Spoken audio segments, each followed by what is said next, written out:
Hello friends, आज के video में बहुत बहुत स्वागत है आप सभी का। आज के इस वीडियो में हम ग्रेविटेशन के बारे में डिस्कस करेंगे फ्रेंड्स। तो आइए स्टार्ट करते हैं। स्टार्टिंग में हम ग्रेविटेशन से रिलेटेड कुछ इंपॉर्टेंट डेफिनेशंस के बारे में देखेंगे। फ्रेंड्स, पहला फैक्ट तो यही आता है कि ग्रेविटेशन क्या है। What is gravitation? So friends, the force of attraction between any two bodies in universe is called the gravitational force. तो ग्रेविटेशन क्या हुआ फ्रेंड्स? एक फोर्स है जो यूनिवर्स में कोई भी दो ऑब्जेक्ट अगर हैं उनके बीच में फंक्शन करता है। ये बिल्कुल अपने ध्यान में रखिएगा कि एनी टू ऑब्जेक्ट, कोई भी दो ऑब्जेक्ट अगर आप देखें तो उन दोनों ऑब्जेक्ट्स के बीच में एक फोर्स ऑफ अट्रैक्शन वर्क करता है जो उन ऑब्जेक्ट्स के मास से प्रभावित होता है। जो ऑब्जेक्ट्स का मास है उसकी वजह से दोनों ऑब्जेक्ट्स के बीच एक अट्रैक्टिव फोर्स लगता है और उस फोर्स ऑफ अट्रैक्शन को हम कहते हैं ग्रेविटेशन। और पूरे यूनिवर्स में आप कहीं भी जाएं, एनी टू ऑब्जेक्ट आप ऑब्जर्व करें, उन दोनों के बीच ये gravitational force of attraction function करता है। तो फ्रेंड्स, ग्रेविटेशन में तो हमने कहा कि any two object in the universe और उनके बीच लगने वाला फोर्स है ग्रेविटेशन। अब फ्रेंड्स, एक स्टेप अगर हम और आगे चलें और हम कह दें दो ऑब्जेक्ट्स में से एक ऑब्जेक्ट अर्थ है, पृथ्वी है। अब यहां आप अपने माइंड में एग्जांपल ले लीजिए, अर्थ और उसके ऊपर रखा हुआ कोई भी ऑब्जेक्ट। ये आपका बॉल हो सकता है, आप खुद हो सकते हैं, आपका टेबल, आपका चेयर, एनीथिंग। तो अर्थ और वो सेकेंड ऑब्जेक्ट के बीच में जो फोर्स ऑफ अट्रैक्शन होता है उसे हम ग्रेविटी कहते हैं। यानी ग्रेविटेशन का ही एक फॉर्म है ग्रेविटी, लेकिन दो में से एक ऑब्जेक्ट यहां अर्थ ही होगा। सो ग्रेविटी क्या हो गया? The force of attraction between earth and any other object lying on or near the surface of earth. So gravitation का एक टाइप है ग्रेविटी। जब दो में से एक ऑब्जेक्ट अर्थ हो जाता है तो उनके बीच लगने वाला जो अट्रैक्टिव फोर्स है ग्रेविटेशन, उसी को हम कहते हैं ग्रेविटी। अब फ्रेंड्स, कई बार हम ग्रेविटेशन चैप्टर में या फिर मोशन को स्टडी करते समय हम एक टर्म यूज करते हैं, फ्री फॉल। तो हम जान लेते हैं जरा सा कि ये ऑब्जेक्ट का फ्री फॉल क्या चीज है, हम किसे कहते हैं कि ऑब्जेक्ट फ्री फॉल में है। तो the motion of a body under the influence of gravity alone, the motion of a body under the influence of gravity alone is called a free fall.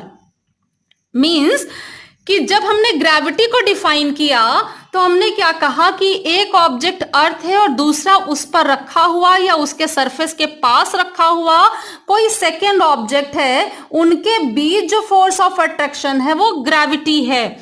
यानी जो सेकेंड ऑब्जेक्ट है वो अर्थ को attract करेगा और अर्थ जो है सेकेंड ऑब्जेक्ट को अट्रैक्ट करेगी। तो फ्रेंड्स, जो ऑब्जेक्ट पर फोर्स लगा that is the force of gravity.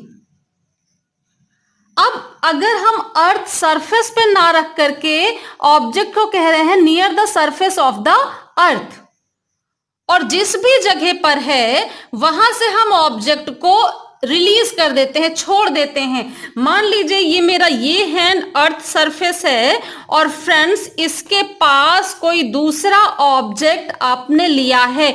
जैसे अगर ये pen is the second object, अब अगर हम इस पेन को छोड़ देते हैं तो ये अर्थ की तरफ ही मूव करता है, यानी अर्थ पर गिरता है आकर के। ये आपका एक्सपीरियंस है किसी भी ऑब्जेक्ट को पृथ्वी की सरफेस के पास छोड़ने का। आप ऐसे छोड़ेंगे तो ये नीचे जाकर के गिरेगा अर्थ सरफेस पर। तो फ्रेंड्स, अगर जिस ऑब्जेक्ट को हम अर्थ सरफेस के पास कहीं छोड़ देते हैं, जस्ट यानी फ्री कर देते हैं, और उस पर सिर्फ और सिर्फ ग्रेविटी फंक्शन करता है, जो फोर्स लग रहा है वो सिर्फ ग्रेविटी है, ग्रेविटी के अलावा और सभी फोर्स जीरो हैं, कोई अदर फोर्स नहीं है, तो इस ऑब्जेक्ट के मोशन को हम कहते हैं free fall. The motion of a body under the influence of gravity alone is called the free fall. अब यहाँ ये ध्यान रखिएगा फ्रेंड्स कि अगर हम नॉर्मल एटमॉस्फेयर में किसी ऑब्जेक्ट को फ्री फॉल करा रहे हैं, यानी हमने उसको रिलीज किया और वो under the effect of gravity earth की तरफ मूव करती है, तो यहाँ एयर रेजिस्टेंस और इस तरीके के कुछ और रेजिस्टेंसेस प्रेजेंट होंगे। लेकिन अगर एयर रेजिस्टेंस और अदर रेजिस्टेंसेस की जो वैल्यू है वेरी वेरी स्मॉल हो जाती है, तो हम इस रेजिस्टेंस को इग्नोर करके भी कह देते हैं कि ऑब्जेक्ट फ्री फॉल कर रहा है। Now the next topic is acceleration due to gravity. So friends, gravity आपने क्या देखा, अर्थ अपने सरफेस पर या सरफेस के पास रखे हुए किसी ऑब्जेक्ट को जिस फोर्स से अट्रैक्ट करती है, उस फोर्स को हमने कहा ग्रेविटी। तो जाहिर सी बात है, gravity is a kind of force, और फोर्स के बारे में आप सभी जानते हैं कि अगर F फोर्स है तो उसे हम मास इनटू करस्पॉन्डिंग एक्सीलरेशन के टर्म्स में रिप्रेजेंट कर सकते हैं। F फोर्स है तो हम लिख सकते हैं मास इनटू एक्सीलरेशन। यहां ग्रेविटी के केस में हम उसी एक्सीलरेशन को स्मॉल g से रिप्रेजेंट करते हैं, and this small g is the acceleration due to gravity. ये m उस ऑब्जेक्ट का मास है जो अर्थ के पास है और अर्थ उसको अट्रैक्ट कर रही है, और स्मॉल g ग्रेविटी की वजह से प्रोड्यूस होने वाला एक्सीलरेशन है। So friends, the acceleration produced in a freely falling body, free fall means सिर्फ और सिर्फ ग्रेविटी फंक्शन करेगा, फोर्स ऑफ ग्रेविटी फंक्शन करेगा, इसके अलावा कोई भी फोर्स नहीं होगा। उस केस में सिर्फ ग्रेविटी ने ही एक्सीलरेशन प्रोड्यूस किया, तो ऑब्जेक्ट पे जितना एक्सीलरेशन लगा वो ये स्मॉल g होगा, that is acceleration due to gravity. So the acceleration produced in a freely falling body under the gravitational pull of the earth is called acceleration due to gravity। और इस acceleration due to gravity को small g से हम represent करते हैं, और आप जानते हैं कि acceleration एक वेक्टर क्वांटिटी होती है जिसकी डायरेक्शन वही होगी जो कि करस्पॉन्डिंग फोर्स की डायरेक्शन है, और जो कि अर्थ दूसरे ऑब्जेक्ट को अपनी सेंटर की ओर ही अट्रैक्ट करती है, यानी एक्सीलरेशन की डायरेक्शन भी होगी towards the centre of the अर्थ।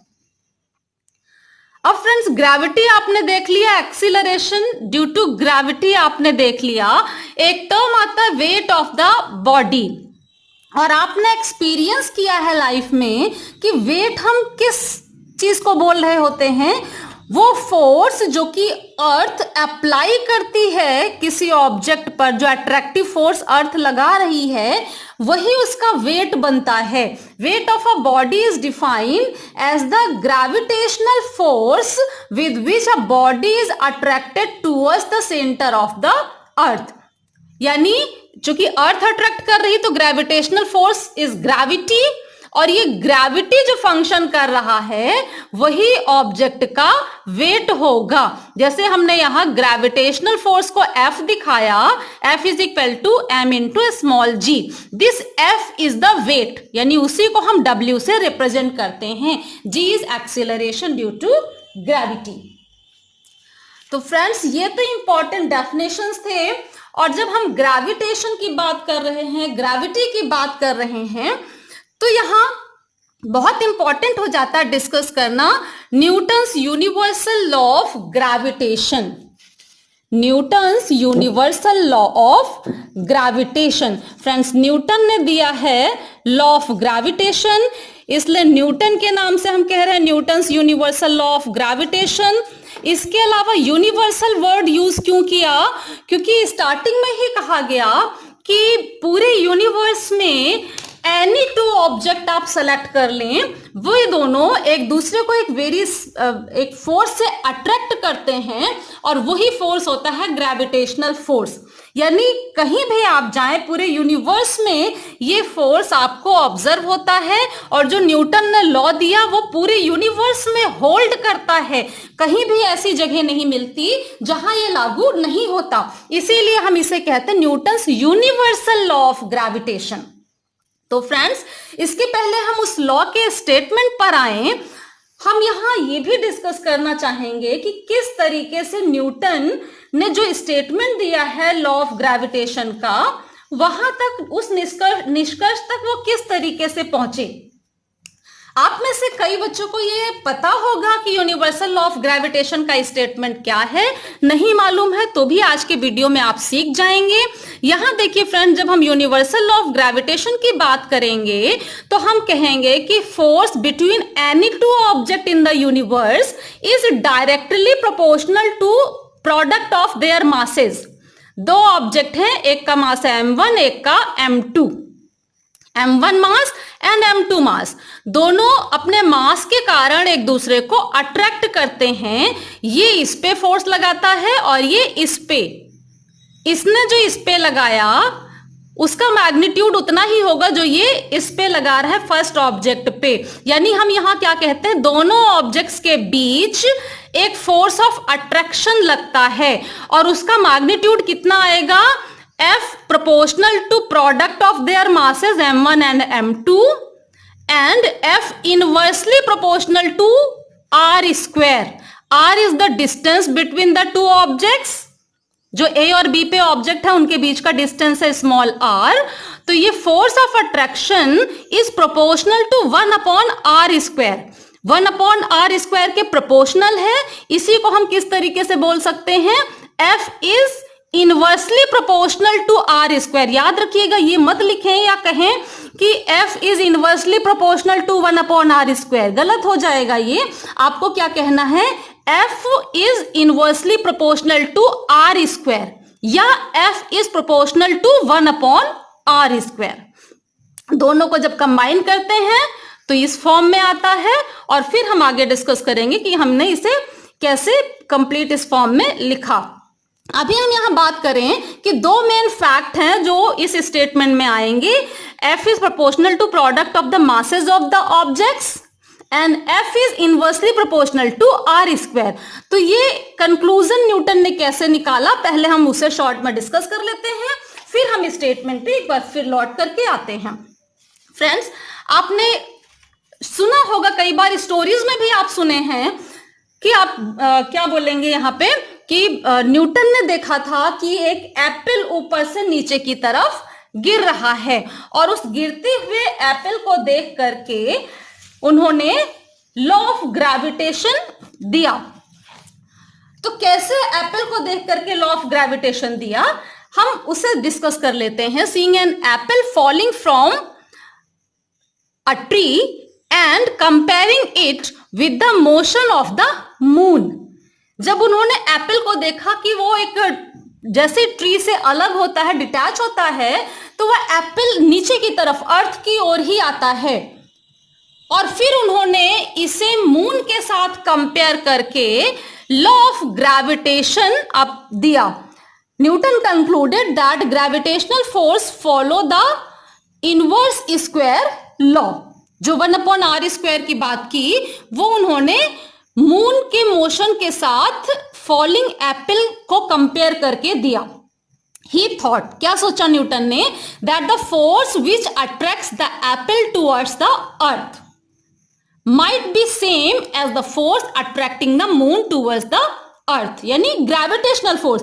अब यहां ये ध्यान रखिएगा, यहां हमने मैग्नीट्यूड की बात नहीं की, नेचर ऑफ फोर्स की बात की उन्होंने।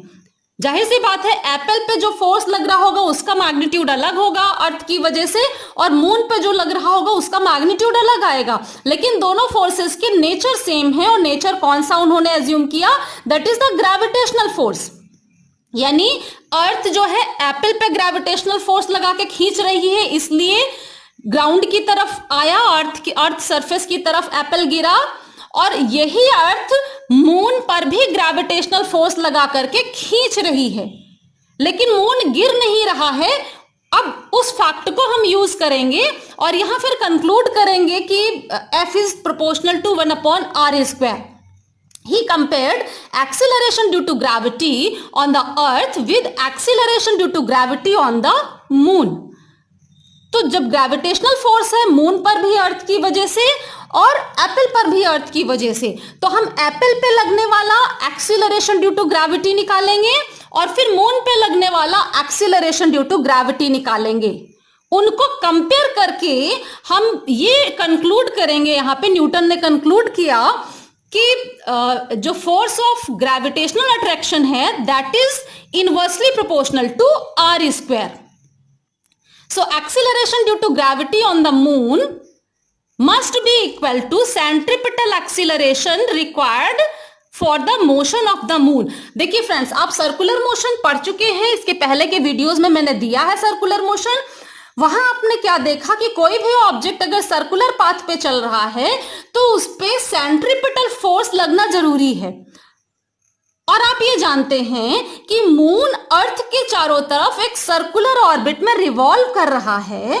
चूंकि सर्कुलर ऑर्बिट है तो उस पे सेंट्रीपिटल फोर्स जरूर लगेगा और जहां फोर्स है वहां करस्पॉन्डिंग एक्सीलरेशन होगा, यानी मून को सेंट्रीपिटल एक्सीलरेशन मिल रहा है, इसीलिए वो सर्कुलर पाथ पे सर्कुलर ऑर्बिट में लगातार अर्थ के चारों तरफ रिवॉल्व करता है। अब ये सेंट्रीपिटल एक्सीलरेशन कहां से आया?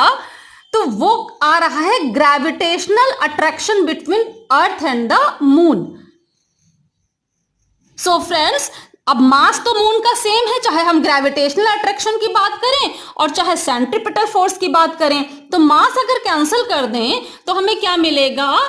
Centripetal acceleration of the moon, जो कि रिक्वायर्ड है उसके सर्कुलर मोशन के लिए, वो हमें कहां से मिला? Acceleration due to gravity on the moon. इसका मतलब जब दोनों बराबर होंगे, इसीलिए मून बैलेंस रहते हुए अर्थ के चारों तरफ सर्कुलर ऑर्बिट में रिवॉल्व कर रहा है। और अगर ये ग्रेविटेशनल अट्रैक्शन नहीं होता तो मून को सेंट्रीपिटल एक्सीलरेशन नहीं मिलेगा और वो सर्कुलर पाथ पर नहीं चलेगा। तो फ्रेंड, एप्पल ग्रेविटेशनल अट्रैक्शन की वजह से अर्थ की सरफेस की तरफ आके गिर जाता है और मून नहीं गिरता क्योंकि वो सर्कुलर पाथ पे चल रहा है। जो ग्रेविटेशनल फोर्स लगा उसी ने उसको प्रोवाइड किया सेंट्रीपिटल एक्सीलरेशन। तो हम इसका मून का अगर सेंट्रीपिटल एक्सीलरेशन कैलकुलेट कर लें, वो हमें दे देगा फोर्स ऑफ ग्रेविटी। और सेंट्रीपिटल एक्सीलरेशन का फॉर्मूला आप सर्कुलर मोशन पे पढ़ चुके हैं, A is equal to v²/r। r क्या है? उस ऑर्बिट का रेडियस है जिसमें मून रिवॉल्व कर रहा है, यानी अर्थ के सेंटर से मून के सेंटर तक का डिस्टेंस है, या हम कह दें रेडियस है उस ऑर्बिट का जिसमें मून रिवॉल्व कर रहा है। तो radius of the circular orbit of the moon, इसी को आप कहते हैं distance of the moon from the centre of the earth. Earth के सेंटर से मून की डिस्टेंस इज 3.84 इंटू 10⁸ मीटर। तो ये रेडियस वेल नोन है। अब time period of the moon around the earth, कितने समय में अर्थ के चारों तरफ मून 1 रिवॉल्यूशन कंप्लीट करता है, वो टाइम होगा टाइम पीरियड, और इसकी वैल्यू होती है 27.3 डेज। डेज को सेकंड्स में आप बदल सकते हैं। 1 डे में 24 आवर्स होंगे, यानी इंटू 24 इंटू 60 इंटू 60 सेकेंड्स। तो ये इतनी वैल्यू आपको मिल जाएगी सेकेंड्स के टर्म्स में, क्योंकि ऐसे सेकेंड होगी इसलिए डेज को सेकेंड में कन्वर्ट किया। ये आ गया time period for revolution of the moon. Then speed of the moon क्या होगा? Circumference of the orbit. Speed का क्या मतलब है? Distance upon time. अब ये टाइम कौन सा है? जिसमें एक रिवॉल्यूशन पूरा हो गया, एक राउंड कंप्लीट कर लिया उसने। और एक राउंड का मतलब क्या है? जिस सर्कुलर पाथ पे चल रहा है उसका सर्कमफेरेंस। तो circumference of the orbit upon time period. Time period तो यही सेकेंड्स के टर्म्स में जो निकाला वो हम वैल्यू रखेंगे, और सर्कमफेरेंस ऑफ द ऑर्बिट, तो सर्किल के सर्कमफेरेंस का फॉर्मूला क्या होता है फ्रेंड्स? 2πr। 2πr। और यहां r क्या है? This value, radius of the circular orbit, तो 2 pi r upon time orbital period या टाइम पीरियड, इसको solve, speed of the moon मिल गया हमें, उस ऑर्बिट में कर रहा है, v हमें मिल गया, r हमें नोन है, तो हम centripetal acceleration of the moon calculate कर सकते हैं और उसकी वैल्यू मिली 2.72 into 10 to the power -3 newton per second square. ये तो हो गया centripetal acceleration of the moon, और जो उसका सेंट्रीपिटल एक्सीलरेशन है वही होगा ग्रेविटी की वजह से acceleration due to gravity on the moon. तो फ्रेंड्स यहां कैलकुलेट हो गया कि कितना एक्सीलरेशन फंक्शन कर रहा है मून पर, जिसे हमने यहां AC से रिप्रेजेंट किया हुआ है, यानी मून पर लगने वाला सेंट्रीपिटल एक्सीलरेशन। अब फ्रेंड्स जिस एप्पल की हम बात कर रहे थे, जो न्यूटन ने देखा, वो तो अर्थ के सरफेस के पास एक कोई ट्री है जिससे गिर रहा है नीचे की तरफ, तो जाहिर सी बात है apple is close to the surface of the earth, यानी हम वहां पे जो एप्पल पे एक्सीलरेशन ड्यू टू ग्रेविटी लग रहा है उसकी वही वैल्यू ले सकते हैं जो हम अर्थ सरफेस पे लेते हैं नियर अबाउट। और आप जानते हैं average value of acceleration due to gravity on the surface of the earth is 9.8 metre per second square. ध्यान दीजिएगा, यहां मैंने कहा एवरेज वैल्यू, क्योंकि अभी आगे की वीडियोस में हम डिस्कस करेंगे कि अर्थ के शेप की वजह से अलग अलग पोजीशन पे कैसे acceleration due to gravity change होता है, अर्थ सरफेस से ऊपर या अर्थ सरफेस से नीचे जाने पर कैसे acceleration due to gravity change हो जाता है। इसलिए हमने कहा average value for acceleration due to gravity on the surface of the earth is 9.8 metre per second square. ये वो वैल्यू है एक्सीलरेशन ड्यू टू ग्रेविटी की जो कि एप्पल पे लगी, जिसे हम स्मॉल जी से रिप्रेजेंट करते हैं।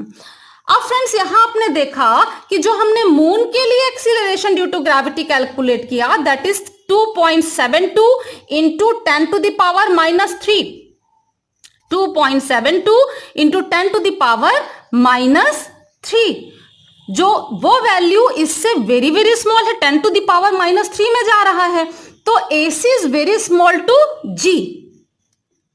यहां AC and G both are provided by the earth's gravitational attraction.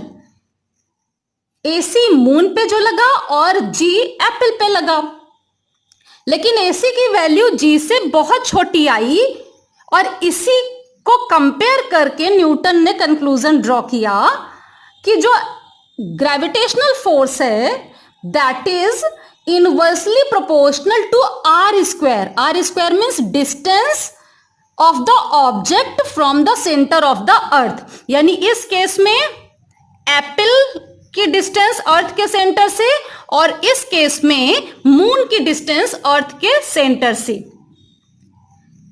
Newton concluded the acceleration due to gravitational force must decrease with distance from the center of the earth from relative values of AC and G। मतलब जैसे जैसे हम distance बढ़ाएंगे acceleration due to gravity decrease करना चाहिए। क्यों? क्योंकि AC जो कि मून जो बहुत दूरी पे है वो वैल्यू बहुत कम हो गई, और जो पास में है वो ज्यादा है, यानी डिस्टेंस बढ़ने के साथ acceleration due to gravity decrease करना चाहिए। और रिलेशन दोनों के बीच उन्होंने क्या लिया स्टडी करने के लिए, यानी AC is proportional to 1/r square, इसी तरह G is proportional to 1/re square. यहां R क्या है? Distance of moon from the earth, यानी वो अपने डिस्टेंस के स्क्वायर के इनवर्सली प्रोपोर्शनल, और एप्पल के केस में रेडियस ऑफ द अर्थ ही हमने ले लिया, क्योंकि एप्पल का साइज अर्थ के साइज के कंपैरिजन में वेरी वेरी स्मॉल होता है। फ्रेंड्स आप सब जानते हैं कि एप्पल का साइज अर्थ के साइज के कंपैरिजन में वेरी वेरी स्मॉल होगा, और अर्थ के ऊपर अगर वेरी स्मॉल ऑब्जेक्ट कोई रख दिया जाए तो हम उस ऑब्जेक्ट के साइज को इग्नोर कर सकते हैं। देखिए फ्रेंड्स, अगर ये अर्थ सरफेस है जिसका बड़ा रेडियस होगा, उसके ऊपर कोई छोटा सा ऑब्जेक्ट रखा जाए, तो आप कह सकते हैं कि इस पूरे रेडियस के कंपैरिजन में इस साइज को हम इग्नोर कर दें। यानी इस सेंटर से अर्थ के सेंटर तक की जो डिस्टेंस है उसे हम अर्थ के रेडियस के इक्वल ले सकते हैं। और वही यहां पे किया गया कि जी के केस में अर्थ सेंटर से ऑब्जेक्ट तक की डिस्टेंस को हमने अर्थ के रेडियस के बराबर ले लिया और हमने AC को प्रोपोर्शनल टू 1/r स्क्वायर किया, इनवर्स स्क्वायर लॉ, और G को प्रोपोर्शनल टू 1/re स्क्वायर किया। इसको सॉल्व किया तो RE/r होल स्क्वायर। आपको ये कैलकुलेशन मालूम है, आप इसको पलट के लिख देंगे।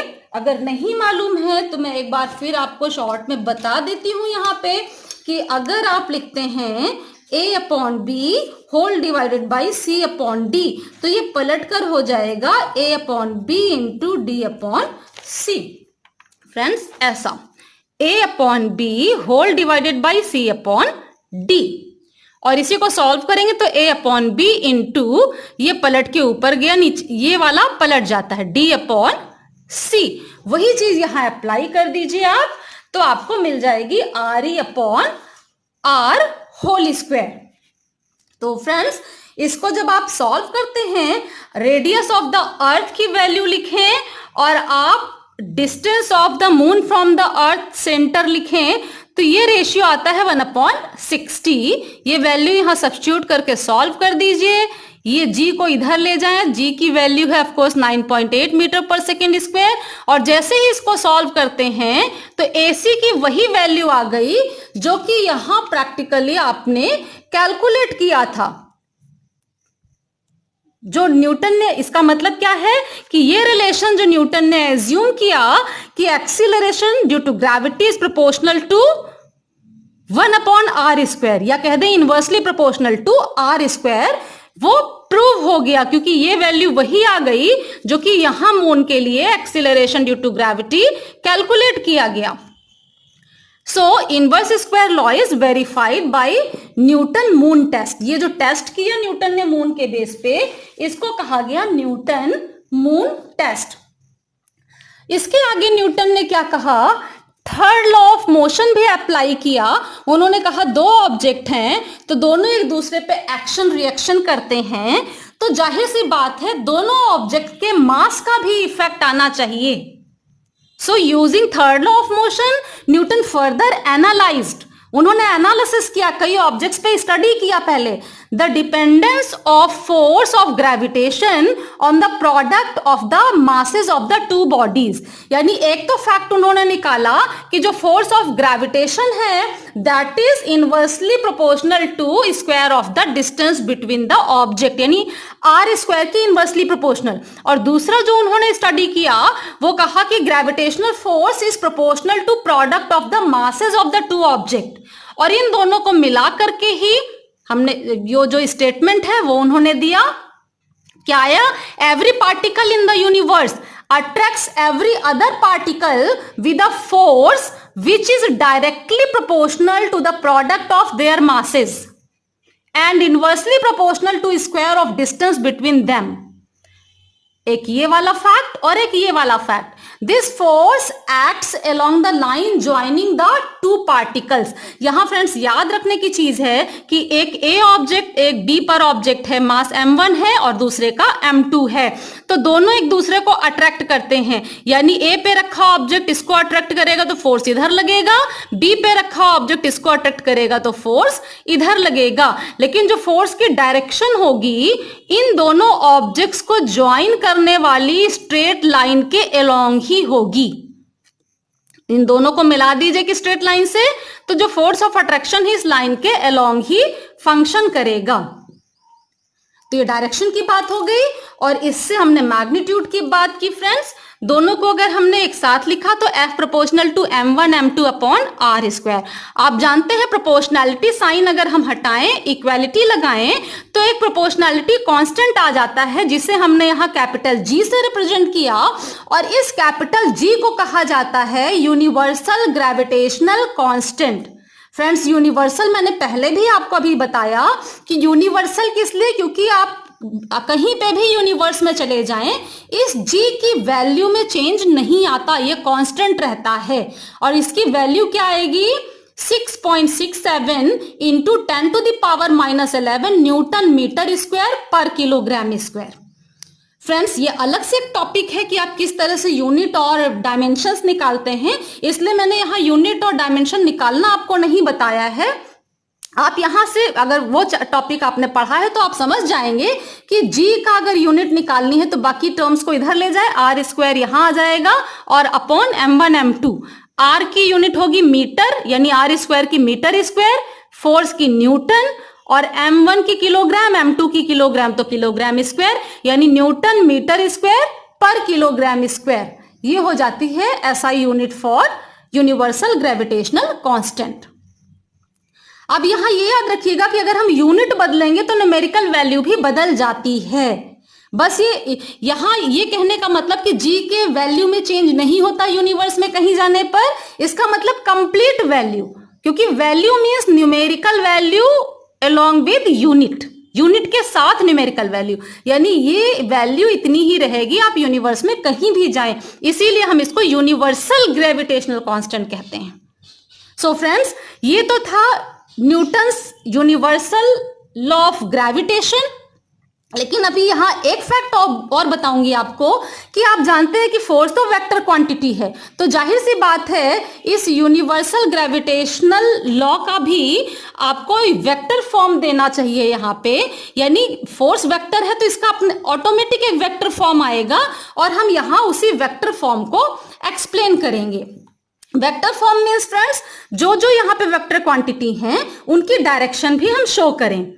अब यहाँ पे देखिए फ्रेंड्स, हमने फोर्सेस के ऊपर एरो लगाया है, यानी हमने यहाँ इनको वेक्टर फॉर्म में लिखा है, हम उसे एक्सप्लेन करते हैं।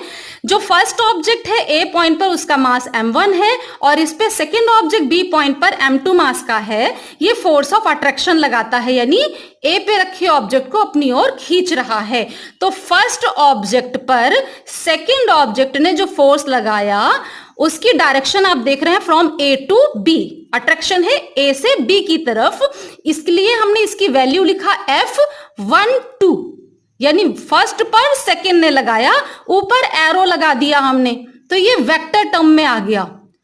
अब ए ने बी पर जो लगाया अट्रैक्शन, तो बी से ए की ओर फोर्स लगेगा, यानी सेकेंड पर फर्स्ट की वजह से फोर्स F21 हमने मान लिया, ऊपर एरो का मतलब डायरेक्शन के साथ, इसकी डायरेक्शन ये होगी। अब फ्रेंड्स, आप यूनिट वेक्टर टर्म भी जानते हैं, पिछले वीडियोस में भी हमने डिस्कस किया है, जो डायरेक्शन शो करने के लिए हम यूनिट वेक्टर्स को यूज करते हैं। यहां F12 जो फोर्स है, यानी ए से बी की तरफ, उसकी डायरेक्शन शो करने के लिए यूनिट वेक्टर हम यूज करते हैं R12 कैप, यानी ए से बी की तरफ हमने यूनिट वेक्टर लिया R12 कैप। इसी तरीके से बी से ए की तरफ जो फोर्स है F21, इसकी डायरेक्शन को शो करने के लिए हमने वेक्टर लिया R21, 21 यहां था, हमने यहां भी 21 कर दिया, R21 कैप। डायरेक्शन किधर है इस यूनिट वेक्टर की? From B to A, B to A. और जाहिर सी बात है F12 जो फोर्स है और F21 जो फोर्स है, इनकी डायरेक्शन एक दूसरे से अपोजिट है, लेकिन इनके मैग्नीट्यूड इक्वल होंगे। इक्वल मैग्नीट्यूड से अट्रैक्शन लगता है, बस डायरेक्शन जस्ट अपोजिट होगा, यानी F12 is equal to minus of F21 आप लिख सकते हैं। फ्रेंड्स, अगर फिर भी कोई कंफ्यूजन हो तो आप कमेंट में लिखिएगा, लेकिन उसके पहले आप वेक्टर वाला जो हमने डिस्कस किया है वीडियो, वो जरूर देख लीजिएगा। F12 और F21 का मैग्नीट्यूड इतना ही आएगा, इसी फॉर्मूले से, F is equal to G m1 m2 upon R square. तो फ्रेंड्स, इसी को हम वेक्टर टर्म में जब लिखते हैं तो वेक्टर फॉर्म में हो जाता है यूनिवर्सल लॉ ऑफ ग्रेविटेशन। यहां देखिए, हमने सारी चीजें R12 क्या है आपको एक्सप्लेन कर दिया, यहां हमने साथ में लिख करके भी दे दिया है। आपको कोई कंफ्यूजन हो तो आप यहां से देख सकते हैं। R21 क्या है, F12 क्या है, F21 क्या है। अब फ्रेंड्स देखिए, वेक्टर फॉर्म में अगर हम लिखना चाहें, यहां हमने लिखा F is equal to G m1 m2 upon R square. ये हमने सिर्फ मैग्नीट्यूड लिया, डायरेक्शन नहीं। लेकिन अब जब हम F12 की बात करें फ्रेंड्स, तो F12 यानी A पर B की वजह से लगने वाला फोर्स, जिसकी डायरेक्शन A से B की तरफ है, तो इसके लिए हम यूनिट वेक्टर R12 लेंगे डायरेक्शन दिखाने के लिए। मैग्नीट्यूड इतना ही आएगा, इसके साथ यूनिट वेक्टर लगा देंगे R12, तो F की जगह F12 बन जाएगा। यानी F12 is equal to G M1 M2 upon R square, और डायरेक्शन दिखाने के लिए R12 कैप। फ्रेंड्स ये याद रखिएगा कि कौन सा वाला यूनिट वेक्टर ले रहे हैं, A टू B डायरेक्शन है इस फोर्स की, इसलिए A टू B डायरेक्शन वाला ही यूनिट वेक्टर। और जब F21 लेंगे यानी B से A की तरफ, तो हम वो यूनिट वेक्टर लेंगे जो कि B से A की तरफ हमने माना है, और वेक्टर फॉर्म में आ गया। अभी हमने आपको बताया दोनों इक्वल मैग्नीट्यूड के हैं लेकिन अपोजिट इन डायरेक्शन, यानी हम लिख सकते हैं F12 is equal to minus of F21, और हम ये भी कह सकते हैं मोड ऑफ F12 यानी F12 का magnitude is equal to F21 का magnitude is equal to F यानी G M1 M2 upon R square. तो फ्रेंड्स ये तो था universal gravitational law, Newton's law of gravitation.